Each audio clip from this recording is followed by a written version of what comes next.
lifeguarding for how many years, Mike? Oh, and, yeah. And that's why you got this program, because you wanted to share, I'm sure, your experiences and get other people's experiences. Working on the beach is different than working at McDonald's or wherever else. One of the things I always say is that you have the ability to save somebody's life, really save somebody's life. And you may not ever do that again. You become an accountant, a lawyer, whatever. You could be, but you could go back when you were 17, 18, whatever you were, and maybe more than one person. You saved their life. You made a big difference, and that's the most rewarding thing.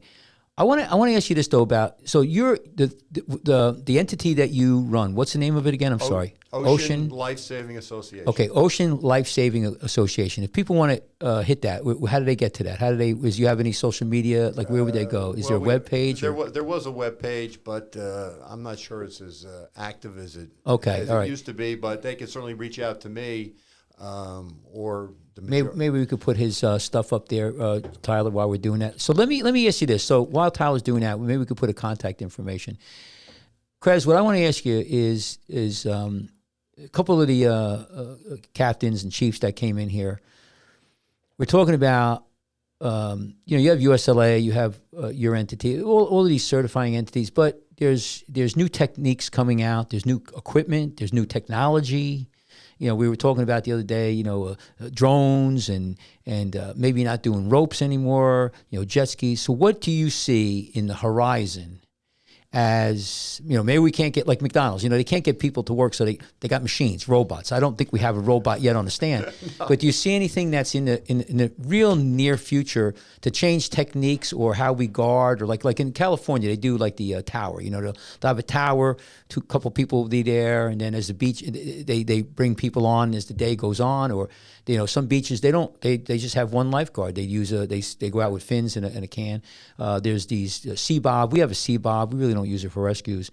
But do you see anything different changing? Any kind of techniques that's coming up that might be the new wave or new? Well, I think the sharing of ideas is very important, and the only way you're going to learn about sharing, I call it sharing secret successes.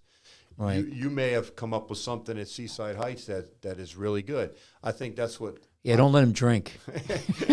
You change the drinking rule. Don't let him drink booze. But go ahead. But I think that's one of the things that I was very proud of at Lavalette, that we were very innovative over the years. Going to the flag system. We got the town to build us a tower that I had built up, so you can see. I mean, you have that at Seaside. Yeah. You've had it for years, but most places don't have something like that.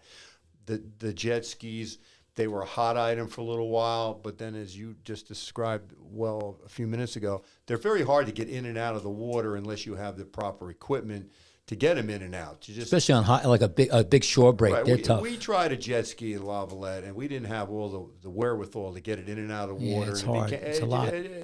After we just said, forget it. We'll swim and row. We're not, we're not going to do that. But from belts, the change of belts, the type of torps that we've gone through, there's always been some changes and innovations in lifeguarding.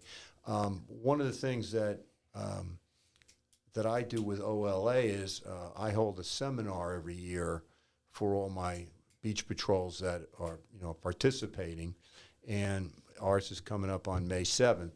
But I bring in 5-6 different speakers on different topics, and we try to share through these speakers new ideas, new techniques, and it's important thing is an exchange of ideas for these lifeguard captains when they're there. I mean, I could be the 5 presenters. I could talk on all those things, but I try to bring in different people who, have that expertise in different fields that we share. Then we also have, through the association, a group email, a group text that they can use throughout the summer if they have a question. They want to, they can reach out to 25 other different beach patrols. Hey, what do you guys do? How do you do this? What do you do with that? Yeah.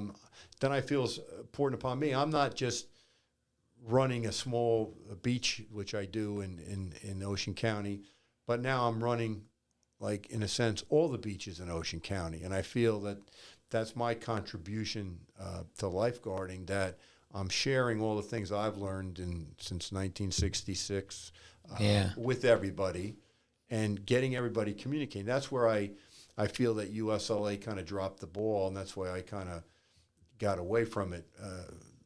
I go out and I do an observation of every beach patrol that certifies with me every year. In the beginning of the year, they get a copy for themselves. I keep a copy on file. You do a risk management assessment. Yes, we go through. That's important. We go through all the things. Yes, I'm on tune with what the county board like of health. that. I have the county board of health person come every year to my seminar, and they speak about what's new and upcoming. Everything revolves around USLA. The whole country, the nation, and you can't. There's no question. It's the Bible of lifeguarding. So, but the state of New Jersey also requires a lot of things that USLA requires, which then means that I require. So there is very, very close proximity and similarities between myself and USLA. Yeah. I think what separates the two of us is some of the things now that USLA is going to where they want the advanced first aid and advanced CPR training that is great for the year-round, the Floridas, the Californias, different places. We're a seasonal 10-week operation here. And for some of our local beaches to try and get the kids trained in that advanced first aid that they're requiring now is very prohibitive. So it's like 6 hours or 24 hours. I don't know. It's a long well time. Beyond the basics that everybody has required in the past. So I stuck with that. My other difference is the USLA requires a 500-yard swim in 10 minutes or less. I never felt that as a lifeguard, if I had to go swim 500 yards to go save somebody, there's an issue. I wasn't watching the water. I wasn't doing what I was supposed to. Right. So my requirement is a 200-yard swim. And I feel that's more realistic in what a lifeguard would probably have to do. I'm trying to make it so that what we do is realistic to what we actually do. Is there a time frame on that 200 Yeah, 4 minutes or less. And that's same as 10 minutes for the 500 is very reasonable. Yeah. If you could do, that 210. Wait, 4. Excuse me. If you could do 204, you should be able to do 510. Exactly. And most of the good swimmers are just like in the 500. They're killing their times. But it's allowing an older person. You want these older guys to come back. They can't swim the same necessarily at 28 that they were when they were 18 necessarily. They don't all train like you every day, Mike. Yeah, well, we were doing today. We did 10 200s. We did 6 200. We did 6 200s today. That's Joe's favorite workout. Yeah, 6 200. I was like, no, they did they did 300s. I was doing 200s. I did 6 200s. But no, that's a good point because the 200. I mean, that's if you're a swimmer, that pushes you. If you could do a 200. Quick. You're pretty good. And your kids that are coming off of swim teams. Yeah, that's a piece of cake for them. Same as the 500. For some kids, the 500 is a little bit harder because it's a little bit longer. They're shorter distance swimmers, but to me, the 200 was the more realistic distance. Let me ask you this on that note, Chris. So then the USLA, that's a recommendation. Now you have a 200. So the state of New Jersey that they're cool with that. I mean, it doesn't The thing is with the lifeguard training program, I don't tell somebody how to write their lifeguard training manual. But what I do tell them is these are the things that you have to have in your manual that are state required. Right. And that's some of the things that we go over every year at our seminar, or when I go out and I do my observation. I ask to see certain documents and to make sure they have the things that the Ocean County Board of Health is going to come when they do their inspection that you're going to have. The Ocean County Board of Health now knows when they go to a beach patrol and they say, who you certify with, when they tell them OLA, they take a step back and they know I do an observation. They know I have, so they trust it. The people, USLA does not do the hands-on that I do which I think is They more, don't do on site. I don't think. I think no. is more beneficial to our local beach communities. And again, Well, I like the idea. I like the idea of a risk assessment. Rest of the world does risk assessments. Now, I worked down in the British Virgin Islands as a doctor, surgeon. I did vascular surgery. While I was down there, I got to befriend the lifeguards. And one of the guys. Can I get a job there, Mike? St. Thomas? Can you give me St. Thomas, St. Croix? You got any contacts for me? Yeah. And the thing what he was telling me in England and even in Tortola, but a lot of places in the world, they actually have companies that they hire and they do risk assessment. And the risk assessment is very important. What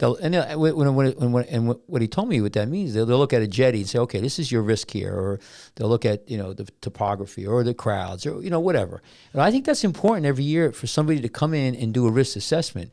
And that could cost a lot of money. So if that's part of that's part of the deal, that's worth a lot. Because if you had to hire a company to come in and do a risk assessment, that could be thousands and thousands of dollars. And as part of their training manual, and also get back to the test for a second. I require the 200-yard swim. Right. They can do whatever their swim is that they want, or their test is. They can do runs. They can do the 500 if they want to, and many of my beaches do. I just said I need a 200 split. Right. So when if they're doing the 500, they get the 200 split time. They record it, so they're good to go. They're good to go with me. So I don't dictate to anybody how you do it. You can set it up any way you want to. Right. Same as with your training manual. You got to write up in your training manual what's best for your beach. Every beach is a little bit different. The